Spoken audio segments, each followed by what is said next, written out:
ఆళ్లగడ్డ రాజకీయాలు ఆసక్తికరంగా మారుతున్నాయి. అందులోనూ అఖిలప్రియ తీరు కారణంగా వ్యవహారం చర్చనీయాంశం అవుతుంది. చికెన్ అమ్మకాల్లో ఎమ్మెల్యే కమిషన్ అన్న దాని మీద చాలా పెద్ద ఆసక్తికరమైనటువంటి రచ్చ అయితే నడుస్తుంది.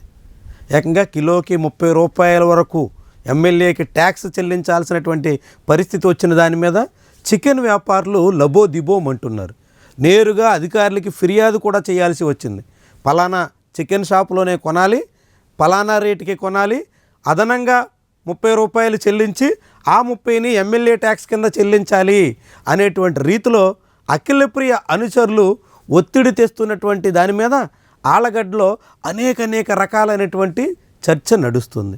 సరిగ్గా ఇదే సమయంలో నియోజకవర్గ వ్యాప్తంగా వివిధ వ్యవహారాలకు సంబంధించి ఒకవైపు ఎమ్మెల్యేగా ఉన్న మాజీ మంత్రి భూమా అఖిలప్రియతో పాటుగా రెండో వైపు ఆమె భర్త, ఇంకొక వైపు ఆమె సోదరుడు, 3 ముక్కలాటగా నియోజకవర్గంలో టీడీపీలో పెత్తనం నడుస్తోంది అనేటువంటి అభిప్రాయం బలపడుతోంది.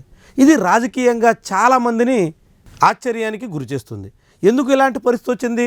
వాస్తవానికి భూమా అఖిలప్రియకి ఇప్పటికే రెండోసారి ఎమ్మెల్యేగా గెలిచినటువంటి నేపథ్యంలో రాజకీయంగా కొంత అనుభవం ఉంది. పరిస్థితిని ఎప్పటికప్పుడు చక్కదిద్దుకోగల సమర్థత కూడా ఉంది. కానీ నియోజకవర్గంలో ఏకంగా చికెన్ షాపుల దగ్గరే మామూలు వసూలు చేస్తున్నారు, చికెన్లో కూడా ట్యాక్స్ వసూలు చేస్తున్నారు అనేటువంటి రచ్చ చిచ్చు రేపుతున్న ఆమె ఎందుకని దాన్ని సర్దు చేసుకోలేకపోతున్నారు అంటే కేవలం నియోజకవర్గాల్లో తనతో పాటుగా తన కుటుంబ సభ్యుల అందరి పెత్తనం మూలంగానే ఈ పరిస్థితి ఇంతవరకు వచ్చింది అనేటువంటి వాదనైతే బలపడుతుంది.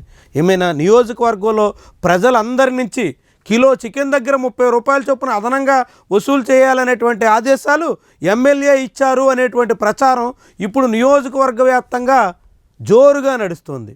దీంతో అనేక రకాల అనుమానాలు తావిస్తోంది. ముఖ్యంగా చికెన్ దగ్గరే వదలకుండా ట్యాక్స్ వసూలు చేసేదానికి సిద్ధపడ్డారంటే ఇక దేన్ని వదలరా అనేటువంటి అనుమానం బలపడుతుంది.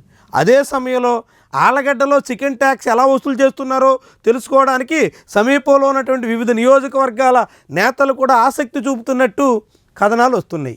అక్కడ ఎలా వసూలు చేస్తున్నారో చూసి అన్ని చోట్ల అధికార పక్ష నేతలు ఇలాంటి ట్యాక్స్ ప్రారంభించేదానికి కూడా సిద్ధమవుతున్నారు అనేటువంటి తీరు చాలా విస్మయకరంగా మారుతుంది. మరి ఇలాంటి పరిణామాలు, ఇలాంటి పరిస్థితులు ఆళ్లగడ్డలో భూమా అఖిలప్రియ నాయకత్వంలో సాగుతున్నటువంటి తరుణంలో తెలుగుదేశం పార్టీ అధిష్టానం దీన్ని ఏమైనా చక్కదిద్దగలరా? అఖిలప్రియని కట్టడి చేసి ఈ రీతిలో అన్నింటి మీద ట్యాక్స్ వసూలు చేసేటువంటి ధోరణికి బ్రేకులు వేయగలరా? ఇలాంటి ప్రశ్నలు కూడా ఉన్నాయి. కానీ ఇప్పటి వరకు అయితే టీడీపీ అధిష్టానం ఈ వ్యవహారం మీద దృష్టి పెట్టినటువంటి దాఖలాలు లేవు. బాధితులు లబోదిబోమంటూ అధికారుల్ని ఆశ్రయించాల్సిన పరిస్థితి వచ్చినా, చికెన్ వ్యాపారులు ఫిర్యాదు చేసినా దాని మీద స్పందన కూడా కనిపించట్లేదు. మరి ఇది ఎంతకాలం సాగుతుంది? ఈ రీతిలో చికెన్ మీద ట్యాక్స్, ఇతర వ్యవహారాల్లో ట్యాక్స్, అన్నింటా ప్రతి చోట ఎంతో కొంత మొత్తం దండుకోవాలనేటువంటి దిశలో పాలక పార్టీ పెద్దలు సాగుతుంటే దానికి బ్రేక్లు వేయలేకపోతే ఇంకా దీని తాలూకా ప్రభావం ఎంత మేరకు ఉంటుంది? అనూహ్యంగా 2024 ఎన్నికల్లో అఖిలప్రియ భారీ మెజార్టీతో గెలిచారు. దానికి తగ్గట్టుగా నియోజకవర్గంలో రాజకీయంగా పట్టు పెంచుకునే ప్రయత్నం కాకుండా ఆర్థికంగా బలపడాలి, వచ్చినటువంటి అవకాశాన్ని పూర్తిగా వినియోగించేసుకోవాలి అనేటువంటి దిశలో సాగుతున్నటువంటి తీరు చాలా ఆశ్చర్యకరంగా కనిపిస్తుంది. అందరినీ విస్మయానికి గురి చేస్తుంది. మరి దీన్ని అడ్డుకట్ట వేయడంలో అధిష్టానం కూడా పట్టనట్టుగా సాగుతున్నటువంటి వైఖరి విమర్శలకు తావిస్తోంది.